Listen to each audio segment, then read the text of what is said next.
The Festival of Trees returned to the deck today after a 2-year hiatus. The event, put on by the Junior League of Duluth, started as a fundraiser more than 30 years ago. Back then, decorated Christmas trees were auctioned off to the highest bidder.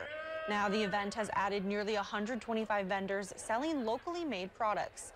Organizers say some of the funds raised from the festival are given to local nonprofits that are helping feed the hungry. So any of the local nonprofits in the area, if they are affiliated or are doing work towards helping with food insecurity issues, then we invite them to submit a grant for some of the funds. If you didn't attend today, you can still take part tomorrow. The festival will run from 10 to 3 on Sunday. If you donate a canned food item, $1 will be knocked off the admission price.